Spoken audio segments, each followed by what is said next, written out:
So we heard a little bit about the final parsha of the book of Bereshit, Genesis. And this week's Haftorah from 1 Kings chapter 2 invites us into the poignant moments of King David's final days as he imparts wisdom and blessings to his son Solomon.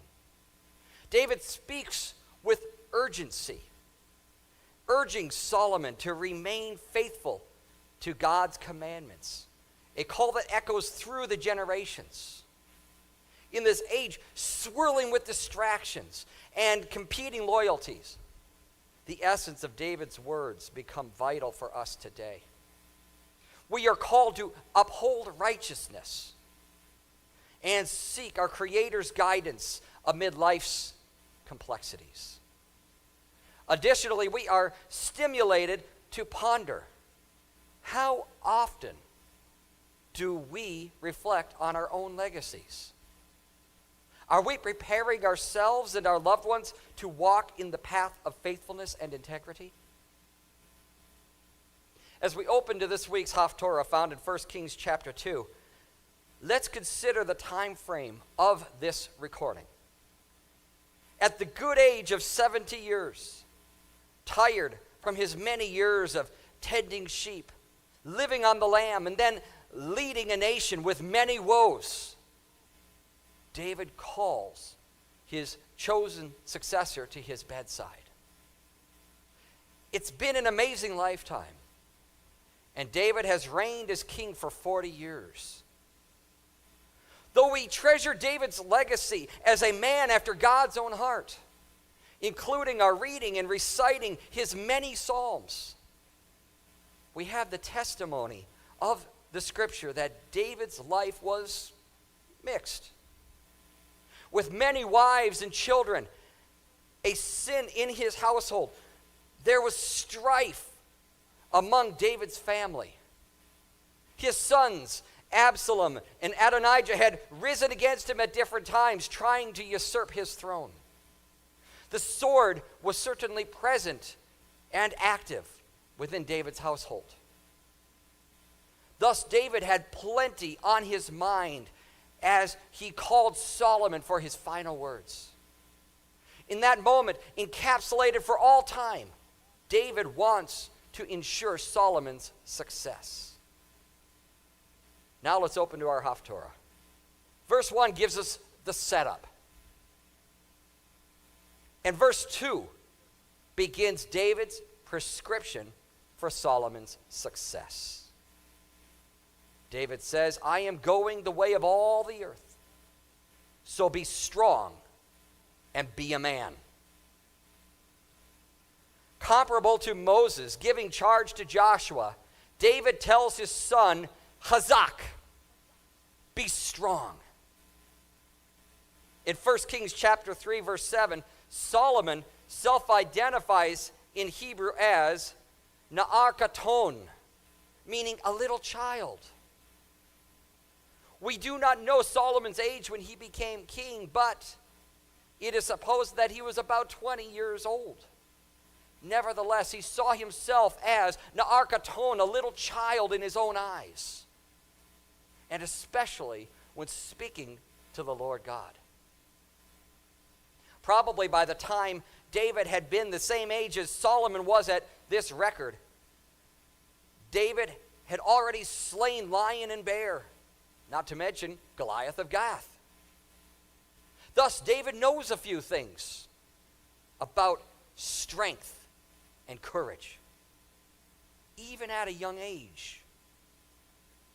In effect, he tells Solomon, my son, it's time to man up.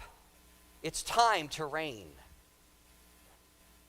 Then David outlines some concepts of what it means to be a righteous man who merits to rule the kingdom of Israel. David says, keep the charge of Adonai your God, to walk in his ways, to keep his statutes, his commandments, his ordinances, and his decrees, according to what is written in the Torah of Moses, so that you may succeed in all that you do and wherever you turn. so that Adonai may fulfill his word, which he spoke concerning me, saying, if your children watch their way, to walk before me in truth, with all their heart and with all their soul, you shall not lack a man on the throne of Israel. David, the man after God's own heart, had much life experience. He lived the words of the Torah, but he also did things against the laws God gave to Moses and the children of Israel. He dealt with various strong consequences of sins that found him out.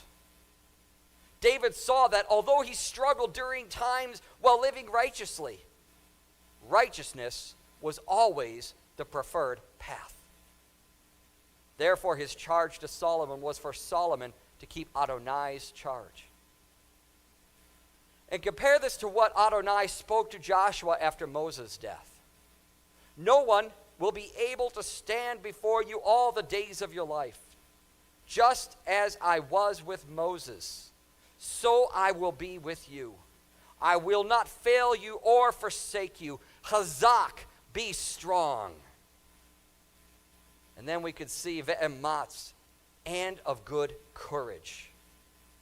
For you will lead these people to inherit the land I swore to their fathers to give them. Only be very strong and resolute. Again, this is ve'ematz, me'od, and very courageous. And then we see lishamor, to observe, la'asot, to do diligently the Torah which Moses, my servant, commanded you. Do not turn from it to the right or to the left, so that you may be successful wherever you go. This book of the Torah should not depart from your mouth. You are to meditate on it day and night, so that you may be careful to do everything written in it. For then you will make your ways prosperous, and then you will be successful. Have I not commanded you? Chazak, be strong, ve'ematz, and of good courage. Do not be terrified or dismayed, for Adonai your God is with you wherever you go. David saw firsthand how devastating deviating from the ways of Adonai's Torah could be. It destroyed Saul before him, and it could have destroyed David. Thankfully, when David fell, he returned to Adonai, finding favor in Adonai's sight. Thereby, David received mercy.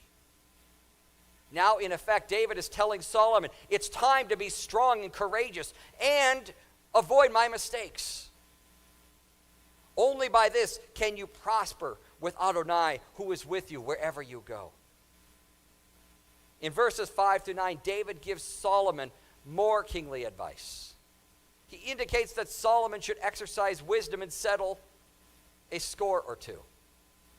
He advises Solomon to hold Joab accountable for Joab's treachery, to deal with Shimei cautiously, and to show kindness unto the sons of Barzillai the Gileadite. Though it is not specified in this week's Haftorah reading, if we look at the rest of chapter 2, we find that Solomon acted upon his father's advice with firmness. He was strong. Now, from this week's Torah reading, we see that Joseph's strength, following his father's death, was to continue exercising forgiveness. His brothers rightfully considered that Joseph might seek revenge. However, we never read that revenge was harbored in Joseph's heart at that time. On the contrary, he reassured them. What did Joseph say to them? He said, "Don't be afraid. For am I in the place of God? Yes, you yourselves planned evil against me.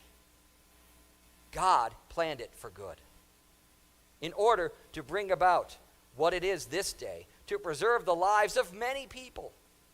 So now don't be afraid. I myself will provide food for you and your little ones." So he reassured them, speaking kindly to them. Indeed, Joseph saw generations of his brother's children.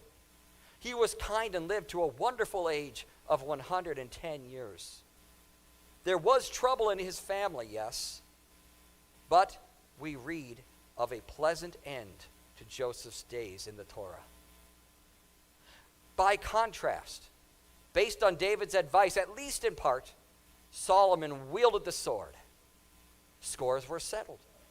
He showed force with the blade, whereas Joseph showed the strength of forgiveness.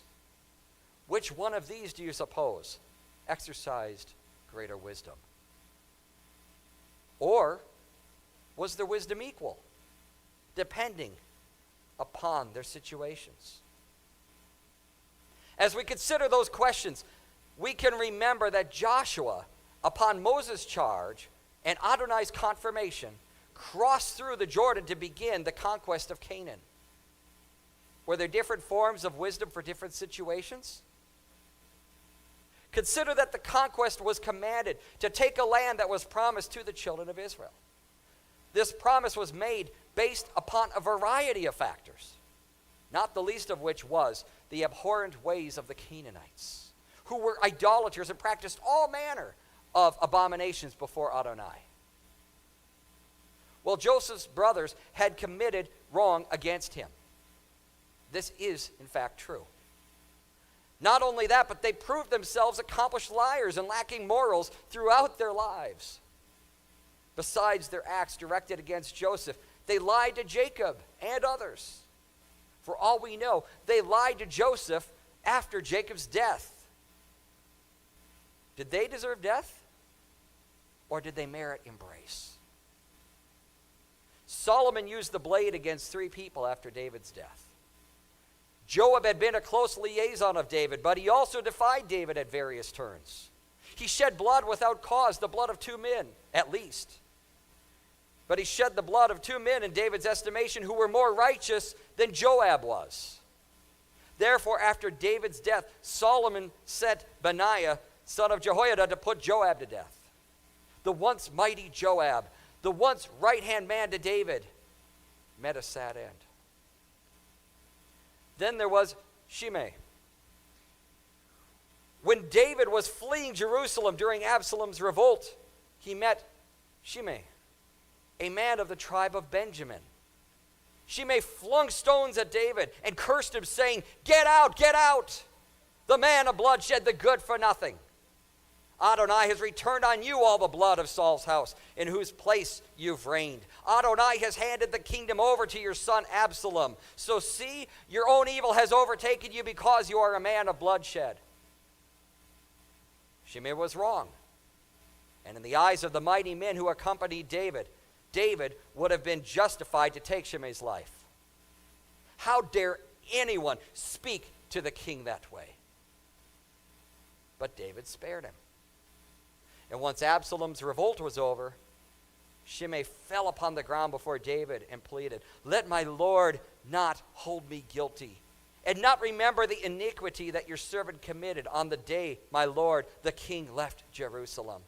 Let the king not take it to his heart, for your servant knows that I have sinned. So behold, I have come to you today, the first of all the house of Joseph, to go down to meet my lord the king." David spared Shimei. But as we can see in 1 Kings chapter 2, the evil of Shimei's past was not forgotten. David promised Shimei that he would spare the sword, but David later advised Solomon to deal with Shimei. Though Solomon offered Shimei peace with conditions, Shimei did not live by the terms of peace that Solomon offered him. Thus, Shimei was also put to death by Benaiah's hand. But saddest of all was Solomon's brother by another mother, Adonijah, who already tried to force his way to succeed David as king while David yet lived. And he later tried to edge his way onto Solomon's throne after David's death. He manipulated Solomon's own mother to request something Solomon could never grant, because if he did, in his view, he would concede that Adonijah merited David's throne. Adonijah proved he could not be trusted. So 1 Kings chapter 2 details that Adonijah was the first person that Solomon ordered Benaiah to slay. The sword was certainly present and active within David's household. In this week's parashah, we read of Jacob's blessing his sons, including his two adopted from Joseph, and of the end of Joseph's days as well. In this week's Haftorah, we consider the end of David's life as he blessed Solomon and gave him some parting advice. For the sake of a reminder, I also included the charge Moses gave to Joshua, as it too has aspects that can enhance our understanding as we study the two portions that are the focus of our Jewish people on this Shabbat. The two portions remind us of many things, including a challenge for us to do all we can to finish our lives well, passing along blessings to our children and to those who succeed us in what we do, and imparting wise instructions to those willing to receive our words. Now let's consider another example. About 1,000 years after David charged Solomon, another son of David was born in Bethlehem. He grew up and developed close personal relationships with 12 young men who, for all practical purposes, could be considered spiritual sons. And despite the brevity of each book of the Gospels, we see pictures of the disciples that prove they were not superhuman individuals picked for their impeccable righteousness. Like brothers, they squabbled, including times of jockeying for position of power when Messiah would be enthroned as king. But as Yeshua disclosed, in that season, these positions were not for him to give. This is, of course, contrasted to Yeshua's impeccable righteousness, including his humility. As Paul would later write to the Philippians, Messiah Yeshua, who being in the form of God thought it not robbery to be equal with God, but made himself of no reputation, and took upon him the form of a servant, and was made in the likeness of men. And being found in fashion as a man, he humbled himself and became obedient unto death, even the death of the cross. Wherefore God hath highly exalted him, and given him a name which is above every name. And how did Paul begin that section of his letter? He said, "Let this mind be in you, which was also in Messiah Yeshua." Yeshua was perfectly humble and obedient. His disciples were not so. And there was much proof that they were, as we would say today, thick-headed. Though Yeshua disclosed his death and resurrection to his disciples on multiple occasions, they did not comprehend his words. After his death, they despaired. Clearly, though they had seen so much that Yeshua was capable of doing, and though they heard so many of his words, they lacked understanding. They lacked belief. Accordingly, so deep was their despair that even upon hearing reports of Yeshua's resurrection, it was hard to believe that he was raised to life. They doubted eyewitnesses who had already seen Yeshua. Mark records that Yeshua appeared unto the 11 as they sat at meat and upbraided them with their unbelief and hardness of heart, because they believed not them which had seen him after he was risen. What has been shall be again. How many people, including scholars of the Bible, persist with unbelief and hardness of hearts? How many people, including those holding Bibles in their hands, doubt the veracity of the text we just read from Mark 16? Regardless, the Bible offers strong proof of Yeshua's resurrection. It also shows that Yeshua proved himself loving and merciful time and again, even to those who denied him, falsely accused him, or cursed his name. He empowered them to carry his message and perform the things he charged them to do. A close examination of the biblical accounts, including the history of Acts and the letters written after Yeshua's ascension, attest that he not only died a gruesome death that he did not deserve, but he also lives again, exalted with glory and power. After Yeshua's resurrection, he appeared to many people physically before he ascended. These appearances turned doubters, including his own half-brother Jacob, whom we best know as James, into believers. After his resurrection and various appearances, Yeshua ate with his disciples. He could be touched and felt. It was all very real. Despair rapidly turned to bold yet sensible proclamations of the truth that Yeshua is alive and glorified forevermore. He is Lord. Moses passed on wise instructions and a charge to Joshua. Joshua later passed on wise instructions to his successors. Besides the words of Moses, recall that Joshua told the children of Israel, "Choose you this day whom you will serve." David told Solomon, "Keep the charge of Adonai your God, to walk in his ways, to keep his statutes, his commandments, his ordinances, and his decrees, according to what is written in the Torah of Moses, so that you may succeed in all that you do and wherever you turn." Like these and others of instructions, Yeshua passed on a charge to his disciples, his students and spiritual sons. But Yeshua's charge is also exceptional. Mark chapter 16 and Matthew chapter 28 offer complementary versions of this account. In Matthew's account, we learn that the 11 disciples saw Yeshua and, note this, worshiped him while others doubted. Yeshua, in a glorified physical form, explained to them, all power, how much is all? All power is given unto me in heaven and in earth. Therefore, his charge deserves great care.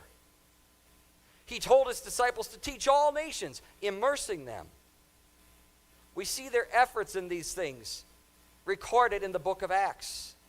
They taught people from many nations, Paul becoming the most extensive traveler after he too unexpectedly turned from shunning to embracing Yeshua as Messiah and Lord.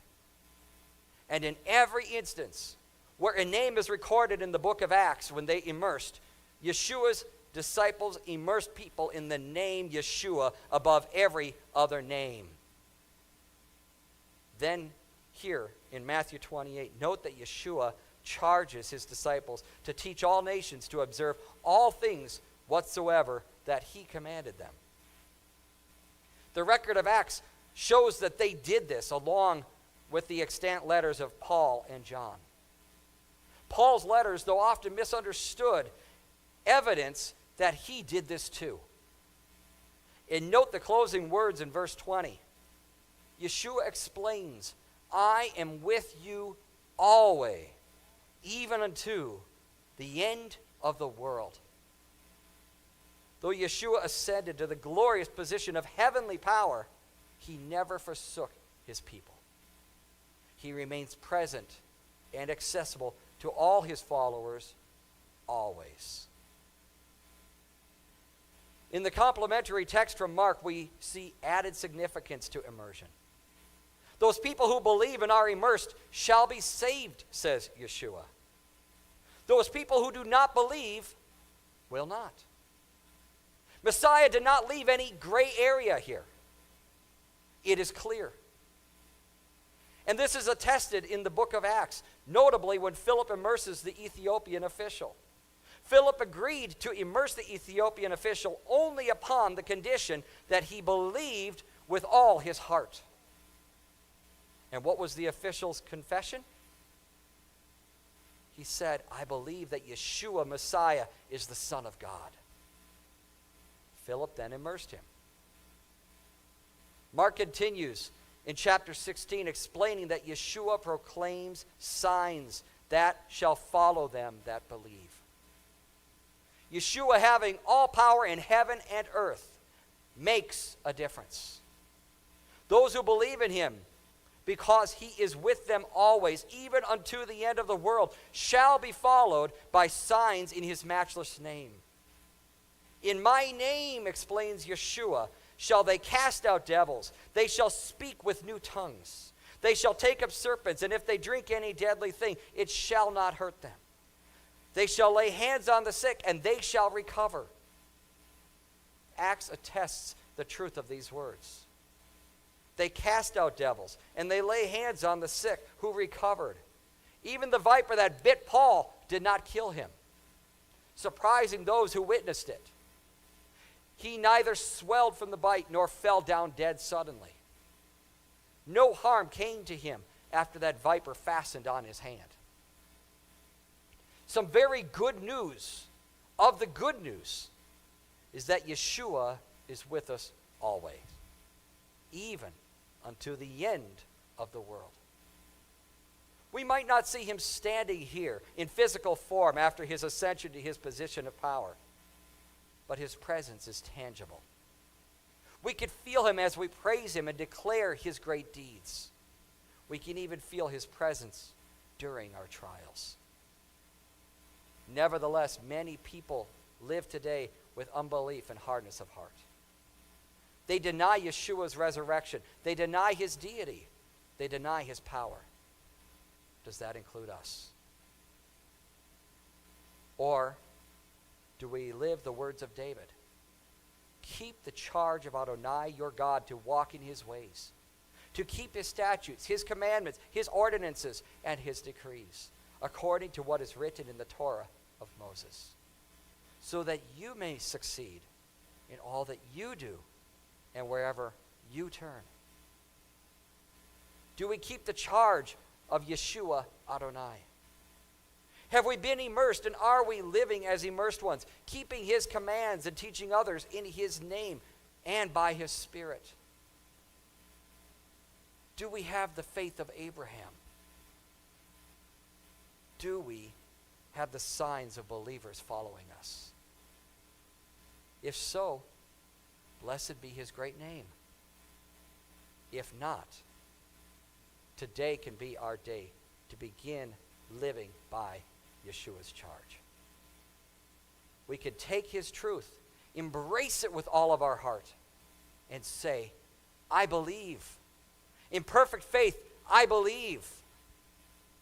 And we can act with expectation, evidencing our belief. As we engage with this week's powerful charge in the Haftorah, and with consideration to Yeshua, our Messiah, I challenge each of us to take some time today and in the coming week to reflect on our own life's legacy. What wisdom do you want to share with those you love? What values do you want to pass on to the generations that follow you? What kind of example are you leading? Consider writing a letter or having a heartfelt conversation with a family member, just as David did with Solomon. Let these teachings inspire us to set tangible goals for how we can embody faithfulness in our daily lives, whether through acts of service, mentorship, or simply being present for one another. Let's commit to living in a manner that honors not only our own journeys, but also inspires the next generations to walk in righteousness and truth.